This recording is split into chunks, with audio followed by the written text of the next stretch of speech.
Metro પ્રોજેક્ટના કામના લીધે ભાગળ વિસ્તારના વેપારીઓનો વેપાર ઠપ થઈ ગયો છે અને તેઓને વળતર પણ નહીં મળી રહ્યા હોવાના આરોપ સાથે કેટલાક વેપારીઓએ વિરોધ પ્રદર્શન કરી મેટ્રોનું કામ અટકાવી દીધું હતું। મેટ્રોના અધિકારીએ મોડી સાંજ સુધી તેઓને સમજાવવા માટે દોડધામ કરી હતી।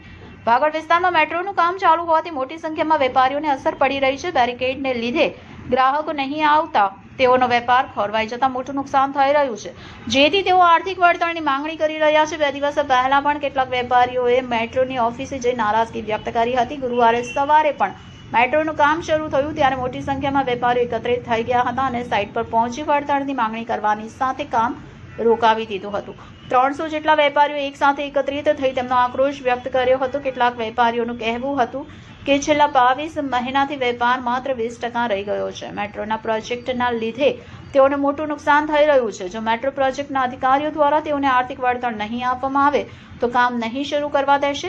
શુક્રવારથી રોડ પર જ ટેબલ મૂકી વેપાર શરૂ કરીશું। જ્યારે બીજી બાજુ મેટ્રોના અધિકારીઓનું કહેવું હતું કે વળતર માટેની પ્રોસેસ જારી છે, જે અંગે વેપારીઓને સમજાવવા માટેનો પ્રયાસ કરવામાં આવ્યો હતો। આગામી દિવસોમાં વેપારીઓ સાથે મીટિંગ કરવામાં આવશે।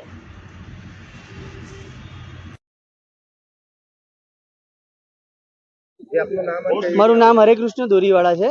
અમે આ બાબતે વળતર બાબતે કે રોડ ખોલ્યા બાબતે ઘણી સરકારી અર્ધ સરકારી સંસ્થાઓમાં ઇવન મેં સીએમઓ ઓફિસોમાં પણ લેટરથી અને ઓનલાઈન પોર્ટલ પર રજૂઆતો કરી છે કે અમને આ પ્રોબ્લેમ આવી રહ્યો છે, પણ કોઈ રિસ્પોન્સ આવ્યો નથી આજ સુધી।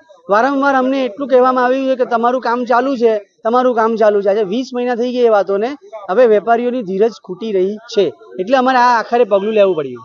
આગળ તમને કોઈ એમાં અમને રિફંડ આપવામાં આવ્યું છે, પૈસા આપવામાં આવ્યું છે? અમને વળતર આપવા માટેની કમિટમેન્ટ આપવામાં આવ્યું છે, પણ આજ સુધી કમિટમેન્ટ જ રહ્યું છે, એની કોઈ ઇમ્પ્લિમેન્ટ થયું નથી, એની કોઈ રજૂઆતો અમારી સાંભળવામાં આવી નથી।